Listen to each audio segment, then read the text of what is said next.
ഒരു ദിവസം ആചാര്യ ചാണക്യനും ചന്ദ്രഗുപ്തനും ഒരു നദീകരയിലൂടെ നടക്കുകയായിരുന്നു.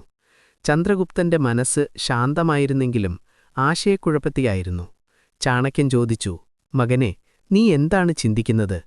ചന്ദ്രഗുപ്തൻ മറുപടി പറഞ്ഞു, ഗുരുദേവാ, എല്ലാം എന്റെ മനസ്സിൽ തന്നെ സൂക്ഷിക്കുന്നത് ശരിയാണോ? ചിലപ്പോൾ എല്ലാം തുറന്നു പറഞ്ഞാൽ എനിക്ക് ഭാരം കുറയുമെന്ന് തോന്നും. ആചാര്യൻ പുഞ്ചിരിച്ചുകൊണ്ട് പറഞ്ഞു, മകനെ, ഈ ചിന്ത തന്നെയാണ് ഏറ്റവും വലിയ വഞ്ചന. ഹൃദയം ഏറ്റവും ശുദ്ധമായി സൂക്ഷിക്കുന്നവരെ ഈ ലോകം തകർക്കുന്നു. എന്നാൽ ചില ആളുകൾ എല്ലാ വികാരങ്ങളും എല്ലാ പദ്ധതികളും ദുഃഖങ്ങളും ചിന്തിക്കാതെ തുറന്നു പറയുന്നു. പണം ഒരു സേഫിൽ അടച്ചിരിക്കുന്നതുപോലെ ചില കാര്യങ്ങൾ നിങ്ങളുടെ ഹൃദയത്തിൽ സൂക്ഷിക്കുന്നതാണ് ബുദ്ധിയെന്ന് ഓർമ്മിക്കുക. അപ്പോൾ ജീവിതം അനുഗ്രഹീതമാകും. സംസാരിക്കുന്നത് എല്ലാവരുടെയും കഴിവിലാണ്, എന്നാൽ നിശബ്ദത ഒരു കലയാണ്. അതിൽ പ്രാവീണ്യം നേടുന്നവരെ ആർക്കും തോൽപ്പിക്കാൻ കഴിയില്ല. ഒരു ദീർഘനിശ്വാസമെടുത്ത് ആചാര്യൻ പറഞ്ഞു, നിങ്ങൾക്ക് എത്ര അടുത്ത വ്യക്തിയായാലും അവരോട് ഒരിക്കലും പങ്കിടാൻ പാടില്ലാത്ത 7 കാര്യങ്ങൾ ഇന്ന് ഞാൻ നിങ്ങളോട് പറയും. ഒന്നാമതായി, നിങ്ങളുടെ കുടുംബ പ്രശ്നങ്ങളെക്കുറിച്ച് ആരോടും പറയരുത്.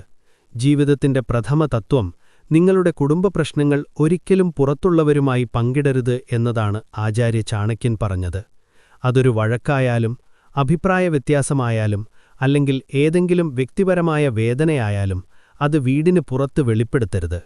ഒരിക്കൽ ഒരു ശിഷ്യൻ കരഞ്ഞുകൊണ്ടുവന്നു പറഞ്ഞു, ഗുരുദേവാ, എന്റെ വീട്ടിൽ ഒരു വഴക്കുണ്ടായി. എന്റെ അച്ഛൻ എന്റെ അമ്മയോട് കയറുകയായിരുന്നു. എന്റെ സഹോദരൻ കോപത്തോടെ വീട് വിട്ടുപോയി. ഞാനിതെന്റെ സുഹൃത്തുക്കളോട് പറഞ്ഞു. ചാണക്യൻ ഗൗരവമുള്ള സ്വരത്തിൽ പറഞ്ഞു, മകനെ, നീ നിന്റെ വീട്ടിലെ വിള്ളലുകൾ തുറന്നുകാട്ടുമ്പോൾ ആളുകൾ അവ നന്നാക്കുന്നതിനു പകരം കീറിക്കളയുന്നു. ആളുകൾക്ക് വേണ്ടത് കഥകളാണ്, കരുണയല്ല. പിന്നെ അദ്ദേഹം ഒരു കഥ പറഞ്ഞു. ഒരു ഗ്രാമത്തിൽ 2 സഹോദരന്മാർ ദിവസവും വഴക്കുണ്ടാക്കി.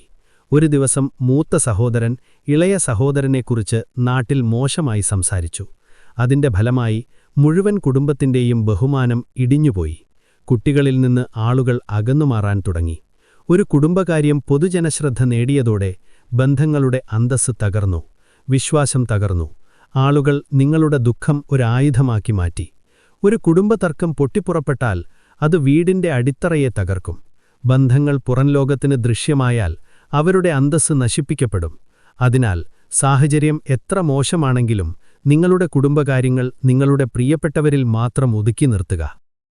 രണ്ടാമതായി, നിങ്ങളുടെ വരുമാനമോ സമ്പത്തോ ഒരിക്കലും വെളിപ്പെടുത്തരുത്. ആചാര്യ ചാണക്യൻ ഗൗരവമുള്ള സ്വരത്തിൽ പറഞ്ഞു, വളരെ പ്രധാനപ്പെട്ടൊരു കാര്യം നിങ്ങളുടെ വരുമാനത്തെക്കുറിച്ചോ സ്വത്തിനെക്കുറിച്ചോ അല്ലെങ്കിൽ നിങ്ങൾ സമ്പാദിച്ചതിനെക്കുറിച്ചോ ഒരിക്കലും വീമ്പിളക്കരുത് എന്നതാണ്. ഒരിക്കൽ മഗധയിലെ ഒരു രാജാവ് അഭിമാനത്തോടെ തന്റെ നിധികൾ തന്റെ കൊട്ടാരത്തിലെ എല്ലാവർക്കും മുന്നിൽ പ്രദർശിപ്പിച്ചു. സ്വർണ്ണ നാണയങ്ങൾ, വിലയേറിയ രത്നങ്ങൾ, സമ്പത്ത് എന്നിവയാൽ നിറഞ്ഞ മുറികൾ അദ്ദേഹം എല്ലാവർക്കും കാണാൻ വേണ്ടി പ്രദർശിപ്പിച്ചു. ഏതാനും ദിവസങ്ങൾക്കുള്ളിൽ എന്താണ് സംഭവിച്ചത്? ഒരയൽരാജ്യം ആക്രമിച്ച് നിധി കൊള്ളയടിച്ചു. നിങ്ങളുടെ സമ്പത്ത് എത്രത്തോളം മറഞ്ഞിരിക്കുന്നുവോ അത്രത്തോളം സുരക്ഷിതമായിരിക്കും അത്. പരസ്യമായി പ്രകടിപ്പിക്കുന്നത് കള്ളന്മാർക്കും അസൂയയുള്ളവർക്കും മുന്നിൽ നിങ്ങളെ തന്നെ തുറന്നു കാട്ടുക എന്നതാണ്. തുടർന്ന് അദ്ദേഹം തന്റെ ശിഷ്യന്മാരോട് ചോദിച്ചു, മക്കളെ, ധനികർ എല്ലാവരോടും അവരുടെ യഥാർത്ഥ സമ്പത്ത് വെളിപ്പെടുത്തുന്നത് നിങ്ങൾ എപ്പോഴെങ്കിലും കണ്ടിട്ടുണ്ടോ? ഇല്ല. കാരണം കൂടുതൽ ആളുകൾ ഇതറിഞ്ഞാൽ ആവശ്യം, അത്യാഗ്രഹം, പ്രതിസന്ധി എന്നിവയും വർദ്ധിക്കുമെന്ന് അവർക്കറിയാം. നിങ്ങൾ നല്ല വരുമാനം നേടുന്നത് ആരെങ്കിലും ശ്രദ്ധിച്ചാൽ ചിലർ നിങ്ങളെ സഹായിക്കുന്നതിന്റെ വ്യാജേന നിങ്ങളെ സമീപിക്കും. ചിലർ നിങ്ങളെ താഴ്ത്തിക്കെട്ടാൻ അവസരങ്ങൾ തേടും.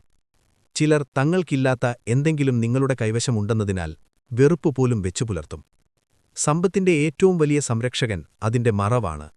എല്ലാവരും നിങ്ങളുടെ സമ്പത്തിനെക്കുറിച്ച് ബോധവാന്മാരാകുകയാണെങ്കിൽ ആളുകൾ നിങ്ങളുടെ മനസമാധാനം കവർന്നെടുക്കും എന്ന് ചാണക്യൻ വ്യക്തമായി പറഞ്ഞു. അതിനാൽ നിങ്ങളുടെ മനസ്സ് ശാന്തമായും സമാധാനത്തോടെയും തുടരുന്നതിന് നിങ്ങളുടെ വരുമാനം മറച്ചുവെക്കാൻ ഓർമ്മിക്കുക. കാരണം പ്രദർശിപ്പിക്കപ്പെടുന്ന സമ്പത്ത് കവർച്ചയ്ക്കോ അസൂയയ്ക്കോ കാരണമാകുന്നു. മൂന്നാമതായി, നിങ്ങളുടെ ഭാവി പദ്ധതികൾ രഹസ്യമായി സൂക്ഷിക്കുക. മൂന്നാമത്തെ നയം വിശദീകരിക്കുമ്പോൾ ആചാര്യ ചാണക്യൻ പറഞ്ഞു, മക്കളെ, ഒരു പദ്ധതി പൂർത്തിയാകുന്നതുവരെ നിങ്ങളുടെ മനസ്സിൽ നിലനിൽക്കട്ടെ. ഓരോ നീക്കവും മുൻകൂട്ടി പ്രഖ്യാപിക്കുന്നവർ പലപ്പോഴും ലക്ഷ്യസ്ഥാനത്തെത്തുന്നതിനു മുമ്പ് വഴിതെറ്റുന്നു. തക്ഷശിലയിലെ ഗുരുകുലത്തിൽ വെച്ച് ചാണക്യൻ തന്റെ ശിഷ്യന്മാർക്ക് ഒരു ഉദാഹരണം നൽകി. ഒരു സംഭവമുണ്ടായി. ഒരു ബിസിനസ്സുകാരൻ തന്റെ പട്ടണത്തിൽ ഒരു വലിയ സുഗന്ധവ്യഞ്ജന കട തുറക്കാൻ തീരുമാനിച്ചു. അദ്ദേഹം തന്റെ എല്ലാ ബന്ധുക്കളോടും സുഹൃത്തുക്കളോടും അയൽക്കാരോടും അതിനെക്കുറിച്ച് മുൻകൂട്ടി പറഞ്ഞു. അടുത്ത ആഴ്ച തന്നെ ഒരു ബുദ്ധിമാനായ മനുഷ്യൻ തന്റെ ആശയത്തെക്കുറിച്ച് കേട്ട് അതേ സ്ഥലത്ത് സമാനമായൊരു കട തുറന്ന് വിപണി ഏറ്റെടുത്തു. വ്യാപാരി എത്തിയപ്പോഴേക്കും വളരെ വൈകി. ചാണക്യൻ പറഞ്ഞു, എല്ലാ ആശയങ്ങളും ഒരു വിത്താണ്. വിതയ്ക്കുന്നതിനു മുമ്പ് എല്ലാവരോടും പറഞ്ഞാൽ ആരെങ്കിലും അത് തകർക്കുകയോ നിങ്ങൾക്ക് മുൻപേ ഫലമെടുക്കുകയോ ചെയ്യും. ഒരു പദ്ധതിയുടെ യഥാർത്ഥ ശക്തി അതിന്റെ നിശബ്ദതയിലാണ്. അദ്ദേഹം തുടർന്നു പറഞ്ഞു, ഓർക്കുക, തയ്യാറെടുപ്പ് എന്നത് പൊങ്ങച്ചം കാണിക്കാനുള്ള സമയമല്ല. ജോലി പൂർത്തിയായതിനു ശേഷം മാത്രമേ നിങ്ങൾ സംസാരിക്കാവൂ. യാത്ര പുരോഗമിക്കുമ്പോൾ നിശബ്ദത പാലിക്കുക. നിങ്ങളുടെ ഉദ്ദേശ്യം, ദിശ, അടുത്ത ഘട്ടം എന്നിവയെല്ലാം നിങ്ങളുടേതാണ്. അവ എല്ലാവരോടും വെളിപ്പെടുത്തുന്നതിലൂടെ നിങ്ങൾ അനാവശ്യമായ ഭാരവും വിമർശനവും ഏറ്റെടുക്കുന്നു. ഇന്നത്തെ ലോകത്തിലും ഇതേ തത്വം ബാധകമാണ്. നിങ്ങൾക്കൊരു പുതിയ പ്രോജക്റ്റ് ആരംഭിക്കണമെങ്കിൽ, ഒരു പദ്ധതി മനസ്സിൽ വയ്ക്കണമെങ്കിൽ, ഒരു ബിസിനസ് ആരംഭിക്കണമെങ്കിൽ, അല്ലെങ്കിൽ നിങ്ങളുടെ ജോലി മാറ്റണമെങ്കിൽ അത് പൂർത്തിയാകുന്നതുവരെ ആരോടും പറയരുത്. കാരണം ഈ ലോകം പദ്ധതിയെ സംരക്ഷിക്കുകയോ അതിന്റെ പരാജയത്തിന് ഉത്തരവാദിയാകുകയോ ചെയ്യില്ല. നാലാമതായി, നിങ്ങളുടെ ബലഹീനതകളെക്കുറിച്ച് ആരോടും പറയരുത്. ആചാര്യ ചാണക്യൻ ഗൗരവമേറിയ സ്വരത്തിൽ പറഞ്ഞു, മക്കളെ, നിങ്ങൾ നിങ്ങളുടെ ബലഹീനതകൾ മറ്റൊരാൾക്ക് വെളിപ്പെടുത്തുന്ന ദിവസം നിങ്ങൾ പരാജയത്തിലേക്കുള്ള ആദ്യ ചുവടുവെപ്പ് നടത്തിയതുപോലെയായിരിക്കും. ഒരു ദിവസം തക്ഷശിലാ ഗുരുകുലത്തിൽ ഒരു ശിഷ്യൻ ചോദിച്ചു, ഗുരുദേവ, നമ്മുടെ അടുത്തുള്ള ഒരാളോട് നമ്മുടെ വേദന, ഭയം അല്ലെങ്കിൽ ബലഹീനതയെക്കുറിച്ച് പറഞ്ഞാൽ അവർ നമ്മെ മനസ്സിലാക്കില്ലേ? ചാണക്യൻ പുഞ്ചിരിച്ചുകൊണ്ട് പറഞ്ഞു, നിങ്ങളുടെ ശക്തി അവർക്ക് ഗുണം ചെയ്യുന്നിടത്തോളം കാലം നമ്മുടെ സ്വന്തം ആളുകൾ പലപ്പോഴും നമ്മോടൊപ്പമുണ്ട്. എന്നാൽ നിങ്ങളുടെ ബലഹീനത വെളിപ്പെടുമ്പോൾ അതേ ആളുകൾ അകന്നുപോകുകയോ പിന്നിൽ നിന്ന് നിങ്ങളെ ആക്രമിക്കുകയോ ചെയ്യും. അദ്ദേഹം ഒരു കഥ പറഞ്ഞു. അമ്പുകളെ ഭയന്നൊരു യോദ്ധാവുണ്ടായിരുന്നു. അദ്ദേഹം തന്റെ ഏറ്റവും അടുത്ത കൂട്ടുകാരനോട് പറഞ്ഞു, യുദ്ധത്തിൽ അമ്പുകൾ പറക്കാൻ തുടങ്ങിയാൽ എന്നെ പിന്നോട്ട് തള്ളുക, എനിക്ക് പേടിയാണ്. കുറച്ചു വർഷത്തിനുശേഷം അതേ കൂട്ടുകാരൻ ശത്രുവിനൊപ്പം ചേർന്നു. യുദ്ധത്തിൽ ആ യോദ്ധാവിന് നേരെ ആദ്യത്തെ അമ്പെയ്തു. കാരണം അയാൾക്കെവിടെയാണ് അടിക്കേണ്ടതെന്നറിയാമായിരുന്നു. ആ യോദ്ധാവ് ഒരു പോരാട്ടമില്ലാതെ വീണു. ചാണക്യൻ പറഞ്ഞു, നിങ്ങൾക്കറിയാവുന്നിടത്തോളം കാലം ബലഹീനത ശക്തിയാണ്. മറ്റൊരാൾക്കതറിയപ്പെടുമ്പോൾ അത് നിങ്ങൾക്കെതിരായ ഏറ്റവും ശക്തമായ ആയുധമായി മാറുന്നു. ചന്ദ്രഗുപ്തനെ നോക്കി അദ്ദേഹം പറഞ്ഞു, ഒരു രാജാവ് തന്റെ ഭയം വാളിലും മുറിവുകൾ ഒരു പുഞ്ചിരിയിലും മറയ്ക്കുന്നവനാണ്. അതിനാൽ എന്റെ മകനെ ഓർക്കുക, നിങ്ങളുടെ ഭയങ്ങളും നിങ്ങളുടെ കഷ്ടപ്പാടുകളും പഴയ മുറിവുകളും നിങ്ങളുടെ ഉള്ളിൽ തന്നെ സൂക്ഷിക്കുക. കാരണം ഈ ലോകത്തിലെ പലരും സഹായിക്കില്ല. അവർ പരാജയത്തിന്റെ കാഴ്ച കാണാൻ ചുറ്റും നിൽക്കുന്നു. അഞ്ചാമതായി, നിങ്ങളുടെ ദാനധർമ്മത്തെക്കുറിച്ച് വീമ്പിളക്കരുത്. ആചാര്യ ചാണക്യൻ പുഞ്ചിരിച്ചുകൊണ്ട് പറഞ്ഞു, മക്കളെ, നാവുകൊണ്ട് പറയുന്ന ദാനധർമ്മം ഒരു പുണ്യമല്ല, മറിച്ച് അഹങ്കാരത്തിന്റെ പ്രകടനമാണ്. ഗുരുകുലത്തിലിരിക്കുന്ന ശിഷ്യന്മാർ ചോദിച്ചു, ഗുരുദേവ, നമ്മളൊരു ദരിദ്രനെ സഹായിച്ചാൽ, വിശക്കുന്ന ഒരാൾക്ക് ഭക്ഷണം നൽകിയാൽ, അല്ലെങ്കിൽ ഒരു വിദ്യാർത്ഥിക്ക് വിദ്യാഭ്യാസ സഹായം നൽകിയാൽ അതിനെക്കുറിച്ച് പറയുന്നത് തെറ്റാണോ? ചാണക്യൻ ശാന്തമായി പറഞ്ഞു, നിങ്ങൾ ദാനം ചെയ്യുകയും പിന്നീടത് പരസ്യപ്പെടുത്തുകയും ചെയ്യുമ്പോൾ അതൊരു സഹായമായി മാറുന്നില്ല. അത് നിങ്ങളുടെ അഭിമാനം വർദ്ധിപ്പിക്കുന്നതിനുള്ള ഒരു മാർഗമായി മാറുന്നു. ചന്ദ്രഗുപ്തനെ അഭിസംബോധന ചെയ്തുകൊണ്ട് അദ്ദേഹം പറഞ്ഞു, ഒരിക്കലൊരു രാജാവ് കോടതിയിൽ പ്രഖ്യാപിച്ചു, ഞാൻ ഈ വർഷം ബ്രാഹ്മണർക്ക് 100 പശുക്കളെ ദാനം ചെയ്തു. ആളുകൾ കൈയടിച്ചു. എന്നാൽ ആ രാത്രിയിൽ സ്വപ്നത്തിൽ അദ്ദേഹം ഒരു വൃദ്ധബ്രാഹ്മണനെ കണ്ടു. രാജാവേ, നീ നൽകിയത് പുണ്യകരമായില്ല, കാരണം അത് പരസ്യമാക്കി. ദാനം മറച്ചുവെച്ചാൽ മാത്രമേ ഫലപ്രദമാകൂ എന്ന് ചാണക്യൻ പറഞ്ഞു. വലതുകൈ നൽകുന്ന ദാനത്തെക്കുറിച്ച് ഇടതുകൈ അറിയാതിരുന്നാൽ അത് കൂടുതൽ വലിയ കാര്യമായിരിക്കും എന്നദ്ദേഹം വ്യക്തമായി പറഞ്ഞു. തുടർന്ന് അദ്ദേഹം ഒരു സൂത്രവാക്യം പങ്കുവച്ചു. ദാനം ഇരുട്ടിൽ കത്തുന്ന ഒരു വിളക്കാണ്. ആരെങ്കിലും അത് കണ്ടാലും ഇല്ലെങ്കിലും അതിന്റെ വെളിച്ചം ഒരു ദിവസം തിരിച്ചുവരും. അതിനാൽ എന്റെ മകനെ, നിങ്ങൾ ആരെയെങ്കിലും യഥാർത്ഥത്തിൽ സഹായിച്ചിട്ടുണ്ടെങ്കിൽ അതിനെക്കുറിച്ച് ലോകത്തോട് പറയേണ്ട ആവശ്യമില്ല. യഥാർത്ഥ ഹൃദയത്തിൽ നിന്ന് നൽകുന്നത് ഏറ്റവും ഉയർന്നതിലേക്കെത്തുന്നു. മറ്റെല്ലാം വെറുമൊരു പ്രകടനം മാത്രമാണ്. ആറാമതായി, ഒരിക്കലും അപമാനത്തിന്റെയും പരാജയത്തിന്റെയും കഥകൾ പറയരുത്. ആചാര്യ ചാണക്യൻ തന്റെ ശിഷ്യന്മാരെ നോക്കി പറഞ്ഞു, മക്കളെ, എല്ലാവരും ജീവിതത്തിലെ ഏതെങ്കിലും ഘട്ടത്തിൽ തോൽക്കുന്നു. അവർ അപമാനം അനുഭവിക്കുന്നു. എന്നാൽ ആ തോൽവി വീണ്ടും വീണ്ടും പറഞ്ഞു നടക്കുന്നത് ശരിയായ പ്രവൃത്തിയല്ല. അദ്ദേഹം ചന്ദ്രഗുപ്തനെ നോക്കി പറഞ്ഞു, ഒരു യോദ്ധാവ് യുദ്ധത്തിൽ പരാജയം നേരിട്ടു. അവൻ എല്ലാ ഗ്രാമങ്ങളിലും പോയി പറഞ്ഞു, ഞാൻ തോറ്റു, ഞാൻ വഞ്ചിക്കപ്പെട്ടു, എന്നോട് അന്യായമായി പെരുമാറി. ചിലർ സഹതാപം പ്രകടിപ്പിച്ചു, എന്നാൽ മിക്കവരും അവനെ പരിഹസിച്ചു. അവൻ വീണ്ടും കളത്തിൽ പ്രവേശിച്ചപ്പോൾ എല്ലാവരും അവന്റെ പരാജയം കാണാൻ കാത്തിരിക്കുകയായിരുന്നു. ചാണക്യൻ പറഞ്ഞു, നീ എപ്പോഴെങ്കിലും അപമാനം അനുഭവിച്ചിട്ടുണ്ടെങ്കിൽ അതിനെ നിന്റെ ശക്തിയാക്കി മാറ്റുക. അതിനെ മറ്റുള്ളവരിലേക്ക് എത്തിക്കരുത്. ലോകം ബുദ്ധിമാനാണ്. അത് നിന്റെ കഷ്ടപ്പാടുകളിൽ കരയുകയില്ല, അതോർക്കുക.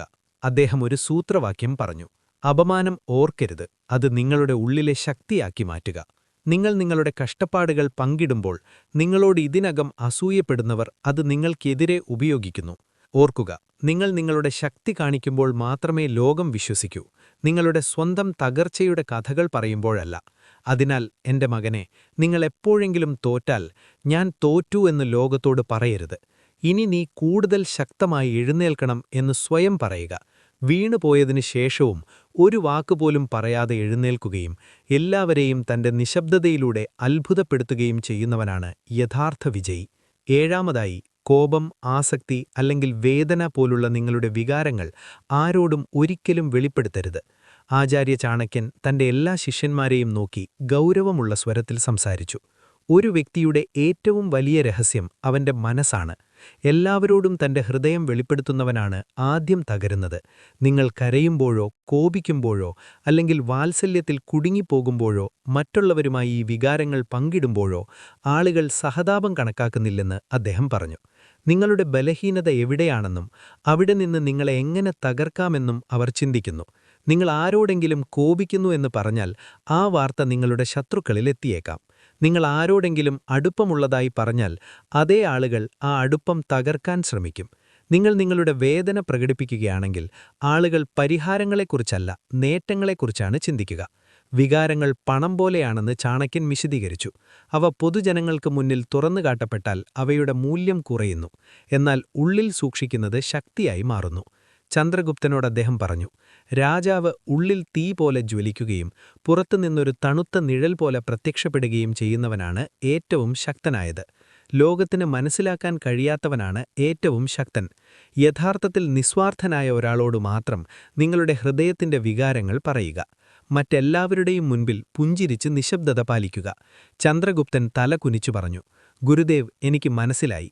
എല്ലാ ബന്ധങ്ങളിലും സ്നേഹമുണ്ടാകാം, പക്ഷേ രഹസ്യമായി സൂക്ഷിക്കാൻ ബുദ്ധിപരമായ ചില കാര്യങ്ങളുണ്ട്. ചാണക്യൻ പറഞ്ഞു, മകനെ, ഈ നയമാണ് ജീവിതത്തിലെ ഏറ്റവും വലിയ കവചം. ഇത് ധരിക്കുക, പിന്നെ ആർക്കും നിങ്ങളെ തകർക്കാൻ കഴിയില്ല. അതുകൊണ്ട് എന്റെ സുഹൃത്തുക്കളെ, ഒരാൾ എത്ര പ്രത്യേകതയുള്ളവനായാലും ഈ 7 കാര്യങ്ങൾ നിങ്ങളുടെ മനസ്സിൽ തന്നെ സൂക്ഷിക്കുക. വീഡിയോ ഇഷ്ടമായെങ്കിൽ ദയവായി നമ്മുടെ ചാനൽ സബ്സ്ക്രൈബ് ചെയ്യൂ. അതോടൊപ്പം ബെൽ ഐക്കൺ കൂടി പ്രസ് ചെയ്യൂ.